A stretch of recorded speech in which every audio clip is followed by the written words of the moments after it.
자, 모바일 어플라이언스 주주분들 반갑습니다. 안녕하세요. 보통의 매매꾼입니다. 자, 오늘 코스피도 많이 떨어지고, 모바일 어플라이언스도 조금 저점을 이탈하는 모습인데, 제가 어제 이 시간쯤에 영상을 올려드렸습니다. 모바일 어플라이언스를 인수하려고 했었던 대광이, 언론 보도자료를 통해서 본인들의 입장을 밝혔고, 이것이 판이 뒤집힐 수 있나? 라는 내용을 제가 설명을 드렸는데, 제가 모바일 어플라이언스는 10번 가까이 영상을 올려드리고 있습니다. 그래서 신속하고 좀 빠르게 업데이트를 내용을 좀 전달받고 싶으시면은 구독과 좋아요 꼭 한 번씩 눌러주시면 여러분들께 좀 도움될 만한 투자 정보들 많이 드리겠다라는 말씀 드려보도록 하겠습니다. 이 주가가 좀 많이 빠집니다. 자, 일단은 지금 어제 나왔던 내용 잠깐만 복습을 하자면 대광이라는 주체가 원래 모바일 어플라이언스 인수하려고 했는데 어떻게 됐다? 반대 매매가 나가서 얘네들은 이제 아웃이 됐고 이 모바일 어플라이언스의 현 경영진들이 불법적이다 라고 하면서 이야기를 하고 있죠. 자, 그거를 어제 요약을 해드렸는데 시나리오 A입니다. 모바일 어플라이언스의 경영진들이 대광이라는 회사의 인감도장을 위조해가지고 고의적으로 담보대출 받았고 고의적으로 반대매매를 유발시켜서 최대 주주가 지위를 박탈시키게 만들도록 유도했다라고 지금 대광이 주장하고 있다라고 이야기를 했고 어제 보도자료에서.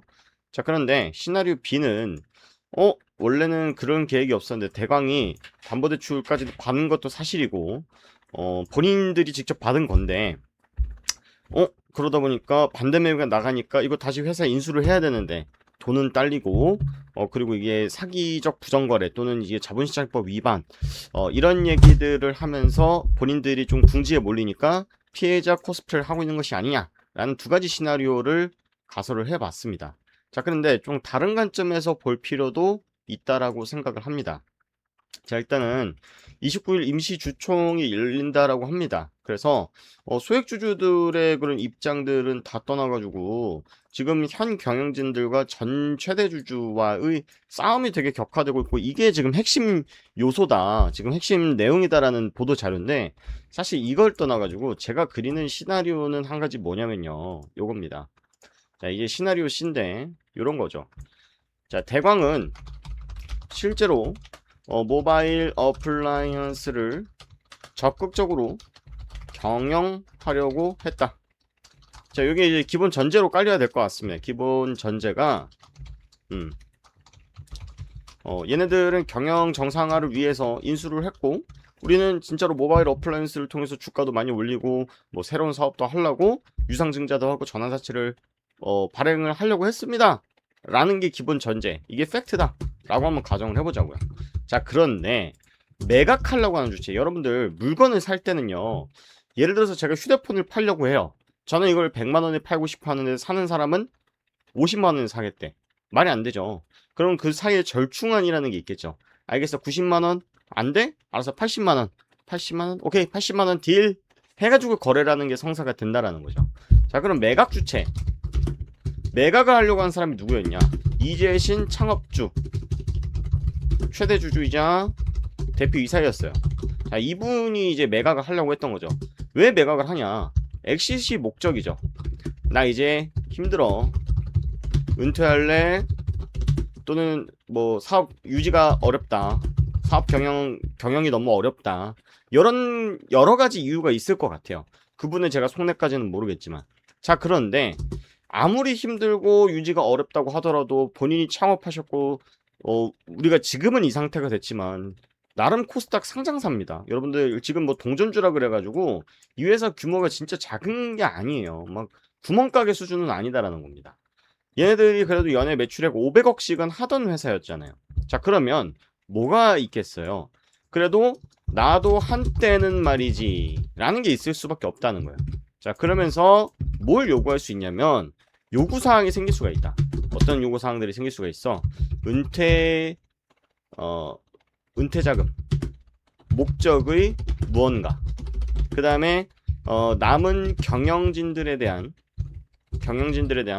지위 유지, 뭐 이런 조건들이 붙을 수 있고, 그 다음에 뭐 주가에 대한 무언가, 다 가설입니다. 팩트다가 아니고 보통 이제 기업 중소형 M&A를 하는 기업들이 보이는 전형적인 증상인데 나 은퇴하니까 뭔가 좀 나한테 좀 은퇴 자금 같은 게 좀 있어야 되지 않겠니? 왜냐면 대표이사고 4대 보험 든 직원이 아니잖아요. 퇴직금이라는 게 어디 있습니까? 그냥 내가 회사 팔고 회사 대금 받으면 끝이지. 자, 그러니까 무언가가 요구사항이 있었을 거란 말이에요. 그런데 대광 입장에서는 그때 당시에는 뭐든지 오케이 다 해줄게 가 됐었던 거죠. 자, 그런데 대광이 막상 회사를 인수하고 보니까 모바일 어플라이언스가 들었었던 대광의 사이즈보다 작았던 거다. 대광이 예를 들어서 우리 그룹에는요 한 500억 현금이 있고요. 뭐 그 정도는 대표님 걱정하지 마세요. 제가 다 챙겨드릴게요.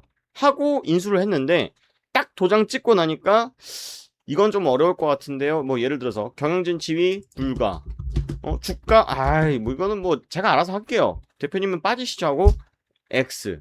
자, 이게 그럴 수도 있다라고 생각을 하는 게 자 보시면은 요 내용인데 최대 주주 변경을 수반하는 양수도 계약 체결인데 원래는 이재신 창업주분께서 대표님께서 대광한테 대금을 받기로 했잖아요. 계약금 1차, 중도금 2차, 잔금 3차 해가지고 150억 받았고 100억을 받기로 했어요. 그래서 일단 150억은 들어왔으니까 실제로 들어왔으니까 경영권을 넘겨줬죠. 지분을 넘겨준 겁니다. 자, 그런데 남은 일부 주식이 남아 있었어요. 남은 주식이 있었는데 100억을 받고 나머지 주식을 줘야 되는 상황이었죠. 230만 주를.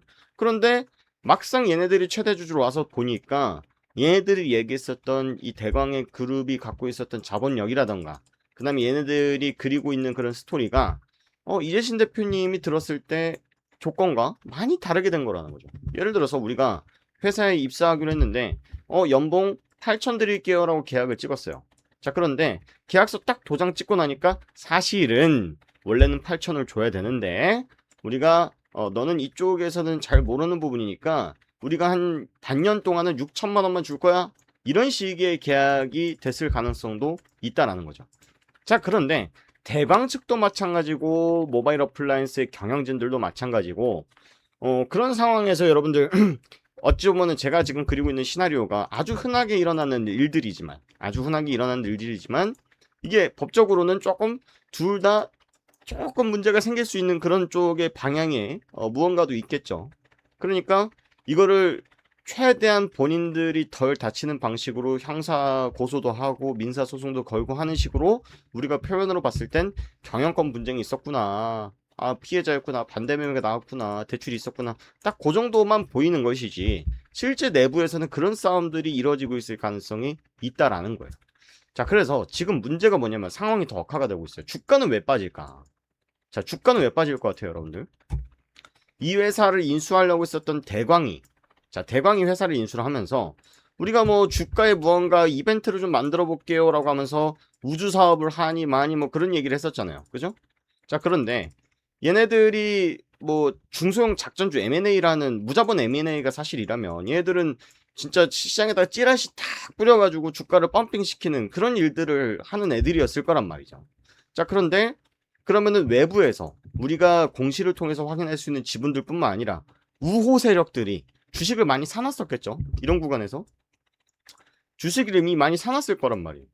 이재신 대표님이라던가 대광뿐만 아니라 우리가 전략적으로 외부에서 같이 지분을 사주는 이런 세력들이 있을 거예요. 차명으로. 근데 그 사람들이 경영권 분쟁 났다라고 하니까 어떻게 됩니까?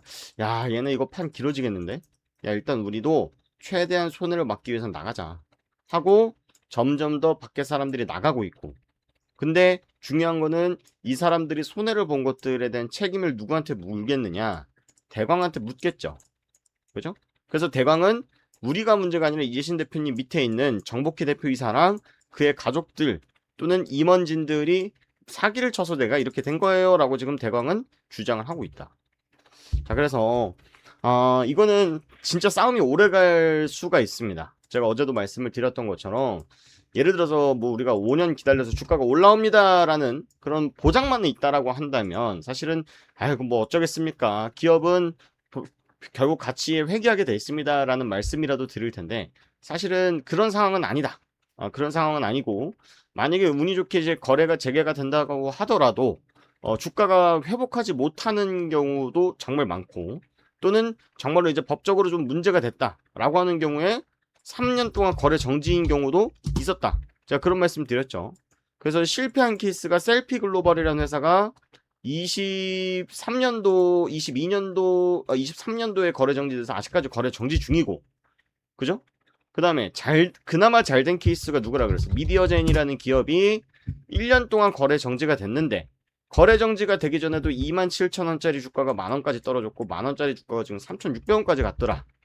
그래서 상당히 오래된 싸움이고, 꼭 미디어젠처럼 1년 뒤에 거래 정지가 풀릴 가능성도 모른다. 라는 부분이 가장 위험한 부분이다. 라고 제가 어제 짚어드렸던 것 같습니다. 자, 그래서 여러분들 시장 분위기가 좋지는 않습니다. 하지만 여러분들 제 코스피는 많이 조금 제가 조심하고 있는 부분이 있어요. 왜냐면 이평선이 지금 많이 벌어져 있잖아요. 정배열이죠. 이거는 상승 추세에 놓여져 있는 것은 맞지만 이격을 줄이기 위한 조정이 나타났을 때 아주 급한 조정이 나올 수 있는 자리예요. 자, 그런데 코스닥 같은 경우에는 지금 이게 일봉이거든요. 일봉상에 이 까만 선 보이시죠? 이게 301선이에요. 미리 때려 맞을 만큼 다 때려 맞았기 때문에 저는 올자리가 지금 다 왔다라고 생각을 합니다. 자, 그럼 이 얘기를 왜 드리냐면 우리 모바일 어플라이언스 주주분들은 사실은 이제 주가가 좀 싸고 뭐 특별한 이벤트가 있다라고 해서 우리가 대형주보다 중소형주에 접근하신 분들이 많이 계실 텐데 그런 종목으로도 우리가 수익 낼 수 있는 게 많다라는 말씀을 드리고 싶은 거예요.